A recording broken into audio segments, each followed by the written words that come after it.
નમસ્કાર વિદ્યાર્થી મિત્રો, મારુતિ માધ્યમિક સ્કૂલના ઓનલાઈન એજ્યુકેશન ની અંદર આપ સૌ વિદ્યાર્થી મિત્રોનું હાર્દિક સ્વાગત છે। તો વિદ્યાર્થી મિત્રો, આજે આપણે ધોરણ 9, 10, 11 અને 12 ની અંદર ગુજરાતી વ્યાકરણ વિભાગની અંદર એટલે કે જે ગુજરાતી લેખન વિભાગ આવે છે એ લેખન વિભાગની અંદર જે સૌથી મહત્વનો જે ટોપિક આવે છે જેને આપણે રોકડિયા માર્કનું મશીન કહી શકાય કે જો તમને એ પરફેક્ટલી લખતા આવડી જાય તો તમને રોકડા માર્ક એ તમારી સ્કૂલની પરીક્ષા હોય કે તમારી બોર્ડની પરીક્ષા હોય તમને મળે। તો એ જે ટોપિક છે એ છે નિબંધ લેખન। આપણે બધાને એમ કે સાહેબ નિબંધમાં શું હોય? નિબંધની અંદર તો એક આપણને શીર્ષક આપેલું હોય, નીચેના મુદ્દાઓ આપેલા હોય અને એના આધારે આપણે લખવા માંડવાનું હોય, પણ એમ ન હોય બરાબર। કેવી રીતે હોય? નિબંધ છે એના શીર્ષકને જોઈ, એના મુદ્દાને જોઈ અને એના આધાર ઉપર એક વ્યવસ્થિત લખાણ લખવું પડે। એ પણ વ્યવસ્થિત રીતે ભાષા સજ્જતા, જોડણી ભૂલ કર્યા વગર, વિરામ ચિહ્નોનો ઉપયોગ જ્યાં થતો હોય ત્યાં, ગદ્ય પદ્ય સાહિત્યનો ઉપયોગ જ્યાં થતો હોય ત્યાં એ તમામ વસ્તુનો ઉપયોગ કરી અને એક સુંદર આપણે નિબંધ લખવાનો હોય છે। આપણે ધોરણ 9 હોય, 10 હોય, 11 હોય તેમાં આપણને છે આશરે 250 શબ્દ, એટલા આપણને 250 શબ્દની અંદર એક નિબંધ પૂછવામાં આવે છે જેના આપણને 3 શીર્ષક આપ્યા હોય, એટલે કે આપણને 3 નિબંધ આપ્યા છે। 3 માંથી આપણે કોઈ પણ એક નિબંધ છે લખવાનો હોય છે। ધોરણ 10 ની અંદર તમને નિબંધના 8 માર્ક મળે છે, ધોરણ 12 ની અંદર તમને લોકોને નિબંધના છે એ 10 માર્ક મળે છે। જોવા જાય આપણે તો કે ધોરણ જે 10 છે એની અંદર તમને 8 માર્ક મળે। કેટલા મળે? રોકડા 8 માર્ક મળે જો તમે આ મુદ્દાઓનું ધ્યાન રાખી અને વ્યવસ્થિત નિબંધ લખ્યો હોય તો। અને તમને ધોરણ 12 ની અંદર તમને નિબંધના 10 માર્ક મળે। કેટલા મળે? તો કે 10 માર્ક તમને મળે છે બોર્ડની અંદર ધોરણ 12 માં। અને ધોરણ 9 અને 11 ની અંદર પણ પેપર સ્ટાઇલ મુજબ એનું વેરિએન્ટેજ અલગ આપવામાં આવે છે। પણ સૌથી વધારે લેખન વિભાગની અંદર જો કોઈ ટોપિકના માર્ક હોય તો એ છે નિબંધ લેખન, જે સાવ સહેલો છે, પરંતુ જો તેમાં તમે વ્યવસ્થિત ધ્યાન રાખી ન લખો તો તમને પૂરા માર્ક આવવાની શક્યતાઓ નહિવત થઈ જાય છે। પણ જો તમારે પૂરા માર્ક જોતા હોય અને મારુતિ માધ્યમિક સ્કૂલનો વિદ્યાર્થી પૂરા જ માર્ક લઈને આવે તો એના માટે તમારે એના મહત્વના મુદ્દાઓનું ધ્યાન રાખવું ખૂબ જ જરૂરી છે, જે મુદ્દાઓની આજે આપણે ચર્ચા કરવાના છે। તો નિબંધ લખાણ માટે સૌપ્રથમ તો આપણે એક સુંદર સરસ મજાનું એનું જે પેપરનું પેજ હોય છે એને સુંદર રાખવાનું, એને ક્યાંય વળવા નહીં દેવાનું, એમાં કોઈ ડાઘા પડવા દેવાના નહીં। ત્યારબાદ તે પેપર એટલે કે તે પેજ ઉપર આપણે સૌપ્રથમ જોવાનું કે નિબંધ આપણે કયો લખવો છે જોઈએ છે। પછી સૌથી પહેલા મુદ્દાની એ ધ્યાન રાખવાની કે નિબંધના તમામ મુદ્દાઓને અને શીર્ષકને સમજી અને મુદ્દાઓને વાંચી એને સમજી અને પછી જ લખાણની આપણે શરૂઆત કરવાની। મુખ્યત્વે નિબંધ લખવાને આપણે કોઈ પણ 2 પેનનો ઉપયોગ કરી શકીએ, કેટલી હું તો 3 પણ કરી શકીએ, પણ મારું સજેશન તમને એવું છે કે 2 પેન વાપરજો, એક છે બ્લુ અને એક છે બ્લેક। તો શરૂઆતમાં આપણે શીર્ષક આધારે મુદ્દાઓ, કેવા મુદ્દાઓ? શીર્ષક। એક્ઝામ્પલ તરીકે તમને શીર્ષક આપેલું હોય છે નિબંધનું તો કે સ્વચ્છતા। શું આપ્યું હોય? સ્વચ્છતા। તો પછી સ્વચ્છતાના આધારે જ એની અંદર મુદ્દાઓ આપેલા હોય છે અને એ મુદ્દાઓના આધારે જ આપણે છે નિબંધને લખવાનો હોય છે। મૌલિક વિચાર એમાં જરૂરી છે, પરંતુ એવું નહીં કે આપણને ઈચ્છા પડે એમ લખી શકીએ। જેમ મુદ્દાઓ આપ્યા હોય એમ જ લખવાનું હોય। જેમ કે પહેલા આપણને કીધી પ્રસ્તાવના, તો આપણે સ્વચ્છતાની પ્રસ્તાવના બાંધવાની। ત્યારબાદ આપણને કીધું કે સ્વચ્છતા જરૂરી છે, શું કામ? તો તેના વિશે જ લખવાનું। પછી સ્વચ્છતાનું મહત્વ, તો એના વિશે લખવાનું। પછી સ્વચ્છતા મિશનની ભારતમાં શરૂઆત, એના વિશે લખવાનું। આપણે કોઈ જ પણ આડેધડ શરૂઆત કરી શકીએ નહીં। તો કે પહેલું છે શીર્ષક આધારે મુદ્દાઓ વાંચો, એને સમજો અને પોતાના વિચારોને મનમાં મનન કરો। ત્યારબાદ તમે તેને પેપર ઉપર એટલે કે કાગળ ઉપર ઉતારવાનો પ્રયત્ન કરો। ત્યારબાદ ગદ્ય અને પદ્ય ક્યાં પ્રકારનું? તો પહેલું હતું શીર્ષક આધારે મુદ્દા, પછી ગદ્ય અને પદ્ય। ગદ્ય એટલે કે આપણે જે ફકરાઓ લખીએ છીએ, જે આપણો પાઠ હોય છે, ઓકે, એને કહેવાય ગદ્ય। અને પદ્ય એટલે કે જેને કાવ્ય પંક્તિ, સુભાષિતો, સુવિચારો, કોઈ વાક્યો આવતા હોય, વ્યાખ્યાઓ આવતી હોય, કોઈ આપણે ગીતની કડી પણ લઈ શકીએ, કોઈ શેર પણ લઈ શકીએ, તો એને આપણે કહેવાય પદ્ય। તો નિબંધમાં ખાસ કરીને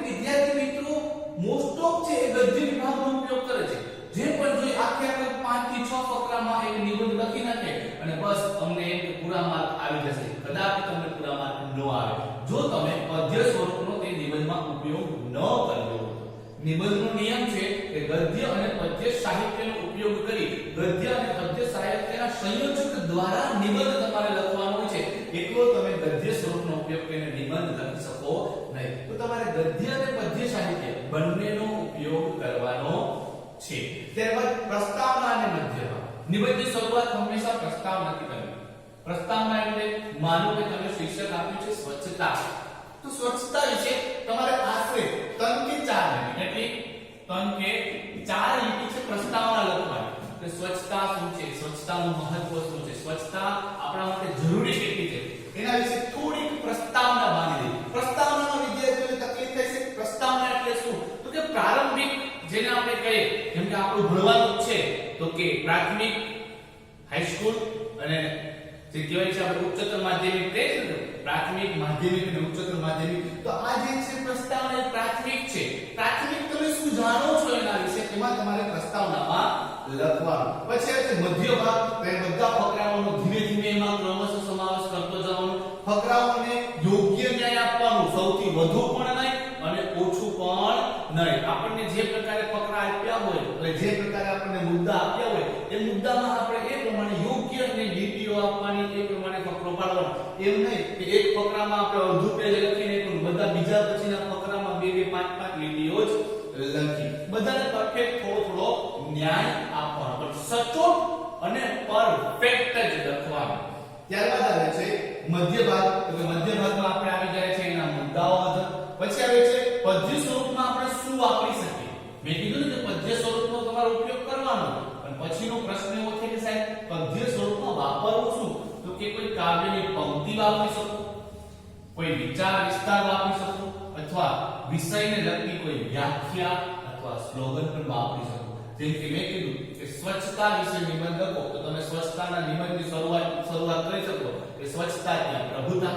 એવી રીતે પણ આપણે છે એ સ્વચ્છતાની શરૂઆત કરી શકીએ છીએ. અને મારું માનવું તો નિબંધની શરૂઆત હંમેશા તમે પદ્ય સ્વરૂપથી કરો. કેનાથી કરો? પદ્ય સ્વરૂપથી કરો. પછી પ્રસ્તાવના બાંધો, પછી તમે છે પ્રસ્તાવના પછી મધ્ય ભાગ થોડો લખી અને પછી ફરીવાર તમે પદ્ય સ્વરૂપનો ઉપયોગ કરો. આછા મેં 2 મુદ્દા લખી અને તમે પદ્ય સ્વરૂપનો ઉપયોગ કરો. પણ પદ્ય સ્વરૂપનો ઉપયોગ વિદ્યાર્થી મિત્રો જ્યારે તમે કરો ને એ સમયે એ મુદ્દા સાથે, એ ફકરા સાથે એ પદ્ય સ્વરૂપ મેચ થતું હોવું જોઈએ. વિષયાંતરવાળું ન હોવું જોઈએ. સ્વચ્છતા વિશે આપણે નિબંધ લખતા હોય અને આપણે બીજા કોઈનું છે એ પદ્ય સ્વરૂપ ઉપયોગ કરતા હોય તો એ નેગેટિવ અસર કરશે. ત્યારબાદ આવે છે હાસ્ય અને ફકરા. તો કે આપણું જે નિબંધનું પેજ હોય છે એ આ રીતનું હોય છે. કેવું હોય છે? આપણું કોઈ પણ કોમન પેજ છે આ પ્રકારનું હોય છે. ઓકે, આ આપણું શું છે? પેજ છે માની, બરાબર. ત્યારબાદ એની અંદર આ પ્રકારે હાસ્ય આપેલો જ હોય છે કે નહીં? ઓકે, આ પ્રકારે ઉપર અને નીચે હાસ્ય આપેલા જ હોય છે. તો આપણે એની અંદર કોઈ એક્સ્ટ્રા હાસ્ય પાડવાની જરૂર નથી, છતાં પણ ઘણા વિદ્યાર્થીઓ પાડે છે. એની કશી જરૂર નથી. અહીંયા આપણને લીગલી હાસ્ય આપેલો જ હોય છે અને ઉપર પણ આપેલો છે. તો હાસ્ય પૂરા પેજમાં લખતા હોય તો એ ધ્યાન રાખવું પડે. પછી ફકરાઓ છે, તો ફકરાઓ માટે આપણે ખાસ સમજવા જેવું છે. તો ફકરાઓ ક્યાં પાડવા નિબંધમાં? તો કે નિબંધમાં ફકરાઓ વિચાર બદલે ત્યારે અથવા મુદ્દો બદલે ત્યારે. તમને એમ થાય તમે સ્વચ્છતા વિશે નિબંધ લખો છો, પણ સ્વચ્છતા વિશે પહેલા તમે સ્વચ્છતાનું મહત્વ લખતા હતા અને પછી તમારો વિચાર આવ્યો કે સ્વચ્છતાની જરૂરિયાત શું છે, તો તમારે એ સમયે ફકરો પાડવાનો થાય. તમે ઈચ્છો તો વચમાં તમે પદ્ય સ્વરૂપનો પણ ઉપયોગ કરી શકો. તમે એમ વિચારો કે સાહેબ અમને આમાં કઈ ખબર ન પડે, તો તમે જ્યારે નવા મુદ્દાની શરૂઆત કરો ત્યારે કોઈ નવા મુદ્દાની શરૂઆત કરો અને એમાં તમે થોડુંક વિસ્તારથી લખવાના હો. શું લખવાના? વિસ્તારથી લખવાના હો તો તમે ફકરો પાડી શકો છો. તો એક વિચાર બદલાય ત્યારે અથવા મુદ્દા બદલાય ત્યારે તમે કરશો અને તમારા ફકરા આપોઆપ પડશે. 4 કે 5 ફકરા વધુમાં વધુ હો, બાકી તમે જો 3-4 ફકરામાં તમે પૂરું કરી શકો છો. ત્યારબાદ લેખન રૂઢિ અને ભાષા સજ્જતા. બહુ અગત્યનો મુદ્દો છે આ નિબંધ માટે કે લેખન રૂઢિ અને ભાષા સજ્જતા. તમારી લેખન રૂઢિ છે, લખવાની કળા છે, અક્ષરનો વળાંક છે, તમારી લખાણની શુદ્ધતા છે એ બહુ પરફેક્ટ હોવી જોઈએ અને ભાષા સજ્જતા પણ તમારી સારી હોવી જોઈએ. કહે છે કે આપણે જેવું વિચારશું એવું બોલશું, જેવું બોલશું એવું જ લખાઈ જશે. આપણે ઘણી વાર ગામઠી ભાષાનો ઉપયોગ કરતા હોય. આપણે શું છે એ વિચારીએ અને શું છે બોલીએ તો જ આપણે શું છે લખી શકીએ. આપણે હું છે બોલતા હોય અને હું છે જ વિચારતા હોય તો હું છે જ લખાય. એ હું છે લખો એટલે તમને ગોળ રાઉન્ડ થઈ જાય કે હું છે ચાલે નહીં, શું છે ચાલે. તો કે એની કહેવાય ભાષા સજ્જતા. તમારી ભાષા છે એ તમારી કેવી ચોખ્ખી હોવી જોઈએ. ભાષા ચોખ્ખી આવશે એટલે તરત જ લેખન રૂઢિ આપોઆપ સુધરી જશે. ખાસ કરી અને એમાં અક્ષરનો વળાંક ખાસ ધ્યાન રાખો. જેમ કે આપણે ખ લખતા હોય, શું લખતા હોય? ખ. તો ઘણા વિદ્યાર્થીઓ ખ આમ કરી નાખે, પણ ખ આવી રીતે નહીં લખવાનો. વિદ્યાર્થી ખ હંમેશા આવી રીતે પરફેક્ટ લખવાનો. જેમ ખજૂરનો ખ, ખટારાનો ખ આવે એ. પછી ખ આપણે લખીએ તો ઘણા વિદ્યાર્થી આવી રીતે ક કરી નાખે, ઘણા આમ ક કરી નાખે, પણ નહીં. ક હંમેશા આમ વળાંક વાળો કરવાનો. કેવો કરો? વળાંક વાળો, વ્યવસ્થિત કળ કરવાનો. ત્યારબાદ આવે છે યોગ્ય વિરામ ચિહ્ન. નિબંધની અંદર ખાસ વિરામ ચિહ્નો મૂકવાના આવતા હોય છે. તો જ્યાં જે યોગ્ય વિરામ ચિહ્ન મૂકવામાં આવતું હોય ત્યાં તેનો ઉપયોગ કરવો. જેમ કે અલ્પ વિરામ, પૂર્ણ વિરામ, આશ્ચર્ય ચિહ્ન, પ્રશ્નાર્થ ચિહ્ન, ગુરુ વિરામ, લઘુ વિરામ, એ બધાનો ઉપયોગ આપણને વ્યવસ્થિત જ્યાં થતો હોય ત્યાં કરતો રહેવાનો. અવતરણ ચિહ્ન, કોઈ આપણે કાવ્ય પંક્તિ, વિચાર વિસ્તાર અથવા વિષયની વ્યાખ્યા લખતા હોય તો કાવ્ય પંક્તિ વિચાર વિસ્તારમાં આપણે અવતરણ ચિહ્નો વાપરી શકીએ. એમાં સિંગલ અને ડબલ બંને અવતરણ ચિહ્નો આપણે વાપરી શકીએ છે. ત્યારબાદ આવે છે ઉપરની લીટીમાં લખાણ. વિદ્યાર્થી મિત્રો ગુજરાતી હંમેશા ઉપરની લીટીમાં જ લખવાનું હોય. કઈ લીટીમાં? ઉપરની જ લીટીમાં લખવાનું હોય. પણ આપણને બચપનથી જ્યાંથી શરૂઆત કરી આપણે કલમના ક થી તેથી આપણને નીચે લખવાની આદત પડી ગઈ હોય તો સમજાય છે કે નહીં? તો અઘરું પડી જાય. પણ ગુજરાતી હંમેશા ઉપરની લીટીમાં જ લખવાનું હોય, પણ હવે આપણને નીચેની લીટીમાં લખવાની ટેવ પડી ગઈ હોય તો ચાલે. શું ચાલે? પછી એ વસ્તુને એ લોકો ઇગ્નોર કરે છે કે ઉપરની લીટી છે કે નીચેની લીટી. ઓમ જોવો તો નિયમ એવો કહે છે કે ગુજરાતી હંમેશા ઉપરની લીટીમાં હોય તો નિબંધ ઉપરની લીટીમાં આવે, પણ આપણને નીચેની લીટીમાં લખવાની ટેવ પડી ગઈ હોય તો પણ ચાલે. ગભરાવાની કોઈ જરૂરત છે નહીં. એ ભૂલ તમારી બોર્ડ વાળા ગણશે નહીં. હા, ભૂલ છે. શું છે? ભૂલ છે. નિબંધ હંમેશા ઉપરની લીટીમાં હોય, નીચેની લીટીમાં ન હોય એ ભૂલ છે, પણ બોર્ડમાં ગણશે નહીં. એટલે તમે બેફિકર રહો કે ઉપરની લીટીમાં ન લખી શકો તો નીચેની લીટીમાં તમે લખી શકો, પણ યોગ્ય વિરામ ચિહ્ન, લેખન રૂઢિ, ભાષા સજ્જતા, પછી તમે ફકરાઓ, પદ્ય સ્વરૂપ, ગદ્ય સ્વરૂપ, મધ્ય પ્રસ્તાવના, મધ્ય ભાગ એવું ખાસ ધ્યાન રાખજો. ત્યારબાદ આવે છે નવમો જે મુદ્દો છે શબ્દો કે વાક્યોનું પુનરાવર્તન ટાળવું. શબ્દો કે વાક્યોનું પુનરાવર્તન એટલે કે વારે ઘડીએ એક ને એક શબ્દ, વારે ઘડીએ એક ને એક વાત કહેતા હોય, વારે ઘડીએ એક ને એક વાક્ય કહેતા હોય તો તેને આપણે ટાળવું, તે લખવું નહીં. ઘણા વિદ્યાર્થીઓને એમ હોય કે સાહેબ 250 શબ્દ કીધા છે, કમસે કમ અઢી પેજ તો થવા જ જોઈએ, પણ અઢી પેજ જેવા વિચારો ન હોય તો અંદરથી અઢી પેજના વિચાર જ ન આવતા હોય તો અઢી પેજ લખવા કેમ? એટલે આપણે શું કરીએ? એક ને એક શબ્દ, એક ને એક વાક્ય હરેક ફકરામાં ધાવડી રાખીએ. જેમ કે સ્વચ્છતા વિશે નિબંધ લખતા હોય, શિયાળાની સવાર વિશે નિબંધ લખતા હોય, ઉનાળાના બપોર વિશે નિબંધ લખતા હોય તો ઘડીએ ઘડીએ શિયાળાની સવારમાં આમ હોય, શિયાળાની સવારમાં આમ હોય, શિયાળાની સવારમાં તેમ હોય, શિયાળાની સવાર આવી હોય. સ્વચ્છતા એટલે આ, સ્વચ્છતા એટલે આવું, સ્વચ્છતા એટલે એ. ઉનાળામાં આવું હોય, ઉનાળામાં બપોર આવું હોય, ઉનાળાના બપોરમાં આમ કરાય તો એ વસ્તુને વારે ઘડીએ ટાળવાની. એ લખશો તો પ્રોબ્લેમ એ થશે કે જે પેપર ચેક કરવાના શિક્ષક છે એને એવું થશે કે આ વ્યક્તિ પાસે, આ વિદ્યાર્થી પાસે શબ્દો ભંડોળ નથી, વાક્ય રચના નથી, તેની પાસે મૌલિકતા નથી, એટલે તમને પૂરા માર્ક આપશે નહીં. તો જ્યાં જરૂરત પડે ત્યાં વાપરી, બાકી તમારે શબ્દો કે વાક્યનું પુનરાવર્તન ટાળવું, જાજુ કરવું નહીં. ત્યારબાદ છે મૌલિક વિચારને મહત્વ. ખાસ કરી અને લેખન વિભાગ આપણી મૌલિક વિચારધારાને લગતો જો છે. આપણી અંદર જે ભાષાને લગતું જ્ઞાન રહેલું છે મૌખિક સ્વરૂપે, મૌલિકતામાં, એને લેખિત સ્વરૂપે બહાર કાઢવાનો પ્રયત્ન જ આ લેખન વિભાગ આપણો જે કરતો હોય છે. એટલા માટે નિબંધની અંદર ખાસ મૌલિક વિચારોને મહત્વ આપવું. તમે સ્વચ્છતા વિશે તમારા વિચારોને લખો, તમે ઉનાળાની બપોર વિશે, શિયાળાની સવાર વિશે તમે તમારા વિચારોમાં લખો. તમે ન કે વાંચેલું તમે સીધે સીધું ઉતારી દો. મૌલિકતાને ખાસ મહત્વ આપવામાં આવે છે. એટલે એક વસ્તુ મગજમાં મગજમાં રાખજો કે મૌલિકતા હશે તો જ તમારા નિબંધમાં વધુ માર્ક મળશે.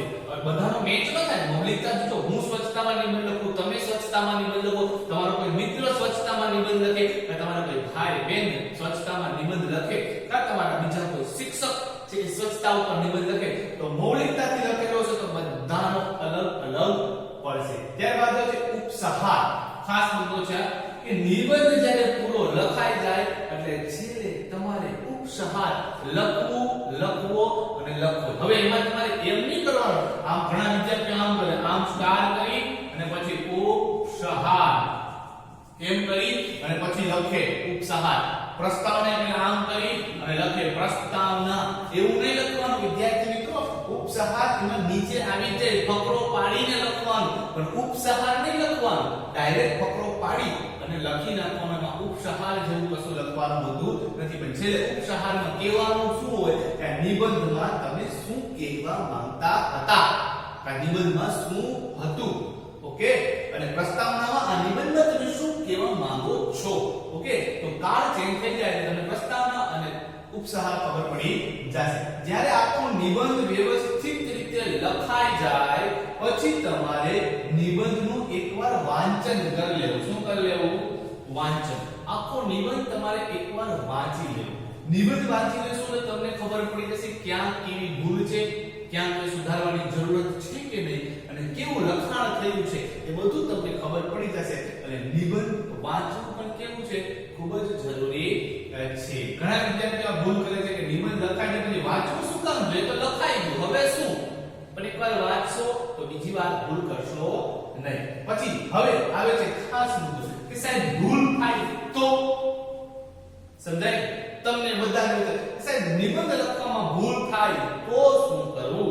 તો ઘણા વિદ્યાર્થીઓ શું કરે, માનો કે આવું સારા કે ભૂલથી લખાઈ ગયું તો ઘણા એને ચેકો પાડવા માટે આવું કરતા, આમ કરતા. ભૂલ થાય તો ચેકવાનું હોય, પણ ઘણા ચેકવા માટે આવી રીતે ઘાટઘાટો કરી નાખે. ઘણા વિદ્યાર્થીઓ બહુ સ્માર્ટ હોય તો વ્હાઇટનરનો ઉપયોગ કરે. યાદ રાખજો, બોર્ડના પેપરમાં તો શું ક્યાંય પણ લીગલ કાગળિયામાં વ્હાઇટનરનો ઉપયોગ વર્જિત છે. વ્હાઇટનર અનલીગલ છે. વ્હાઇટનરનો ઉપયોગ ક્યાંય કરાતો નથી. તમે ખોટું થાય, હા ભાઈ ભૂલ થાય, ભૂલ માણસથી જ થાય. કોનાથી થાય? માણસથી જ થાય. કારણ કે માણસ માત્ર ભૂલને પાત્ર, તો ભૂલને છે તમે વ્હાઇટનરથી ઢાંકશો ને તો છુપાયું કહેવાશે. શું કહેવાશે? છુપાયું. ભૂલને છુપાવવાની ન હોય, ભૂલને સુધારવાની હોય. શું કરવાની હોય? સુધારવાની હોય. તો વ્હાઇટનરનો પ્રયોગ કરવો નહીં. તમારી આ ભૂલ થઈ છે તો તમે એને આવી રીતે ચેકચાક કરવાનું નથી. માનો કે તમે અહીંયા લખીને ઉપસહાર, પણ તમને આ લખવામાં મિસ્ટેક થઈ છે તો તમારે આમ નહીં ચેકવાનું. તમે કાં તો પેન્સિલથી અથવા બોલપેનથી ઊભી લીટી કરી શકો, અથવા તમે પેન્સિલથી અથવા બોલપેનથી તમે આમ આડી લીટી કરી શકો, અથવા તમે એક સીધી આડી લીટી પણ છે એ કરી શકો છો. માનો કે ભૂલ છે તમે આડી લીટી આમ પણ કરી શકો છો. વ્હાઇટનર નહીં વાપરવાનું, આવા જાડા ચેકચાક નહીં કરવાના. બસ આવું સિમ્પલ એક લીટો આડો મારી દેવાનો, ચેક કરવાનું, ખબર પડી જશે કે આમાં ભૂલ છે પણ એને સુધારેલી છે. આમ કરશો તો એને આમ ચીડ ચડી જશે કે આવું લખાણ નિબંધમાં ચેકચાક એવું કરાય, આખી મહેનત આપણી પાણીમાં જાય. તો ચેકચાકનું ખાસ કરીને ધ્યાન રાખો. 250 શબ્દોમાં તમને નિબંધ પૂછાશે. હવે નિબંધનું લખાણ તો તમને કહી દો, સિમ્પલી એક્ઝામ્પલ છે, પૂરું તો ન સમજાઈ શકો, પણ શીર્ષક હંમેશા વચ્ચે લખવાનું. ક્યાં લખવાનું? જે શીર્ષક હોય છે એ હંમેશા ક્યાં આવે? વચ્ચે આવે. નિબંધમાં શીર્ષક વચ્ચે લખાય છે, પછી સરસ મજાના ફકરાથી નિબંધની શરૂઆત કરવાની આવે. ખાસ વિદ્યાર્થી મિત્રો, બધા વિદ્યાર્થીઓને મગજમાં યાદ રાખવાનું છે કે નિબંધનો ફકરો હંમેશા બીજા ફકરા નીચે જ આપવાનો. ફકરો લાંબો હોય નહીં કે મોટો હોય નહીં, મધ્ય ભાગનો પાડવાનો. ઓકે, આમાં નિબંધની શરૂઆત તમારે કરી દેવાની. પછી માનો એ ફકરો પડ્યો છે તો બરાબર એન્ડ આવી ગયો, આ ફકરોનો એન્ડ આવ્યો, શરૂઆત અહીંથી કરવાની પાછી. વચમાં તમે ઈચ્છો તો એક લીટી મૂકી શકો. શું કરી શકો? ફકરા ટાઈમે એક લીટી મૂકી શકો. ચાલો મેં એટલો ફકરો લીધો, મારે છે આમાં ક્યાંકથી ક્યાંક છે આ ફકરામાં મારે પદ્ય સ્વરૂપ નાખવું છે, તો પદ્ય સ્વરૂપને વચમાં નાખવાનું. અવતરણ ચિહ્નમાં ક્યાં નાખવાનું? એ બોક્સમાં નાખવાનું. તમે ઈચ્છો તો એને આમ બોક્સ પણ કરી શકો. આવી રીતે પદ્ય સ્વરૂપ તમે લખ્યું હોય તો એના તમે બોક્સની અંદર પણ સમાવી શકો છો, અથવા કોઈ ડિઝાઇન પણ કરી શકો છો. ફરીવાર તમે ફકરાને સ્ટાર્ટ કરી દો અને આવી રીતે તમે નિબંધ લખતા જાઓ.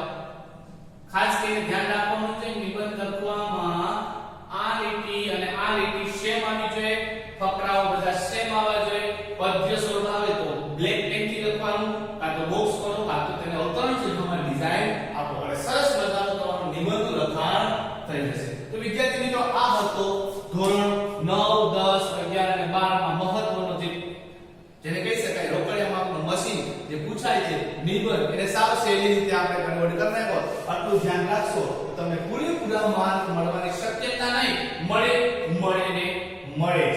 250 શબ્દમાં પૂછો હોય તો તમે આઈ થિંક 2 કે સવા 2 પન્ના લખો, કા તમે પૂરેપૂરા નાના અક્ષર થતા હોય ને 2 પન્ના લખો તોય તમારા છે કે 250 શબ્દ થઈ જાય. એમાં શબ્દો ગણવાના ન હોય એ થઈ જ જાય. તો વિદ્યાર્થી મિત્રો ફરી મળીશું નવા મુદ્દા સાથે, નવા ટોપિક સાથે. ત્યાં સુધી તમને જય હિન્દ, વંદે માતરમ.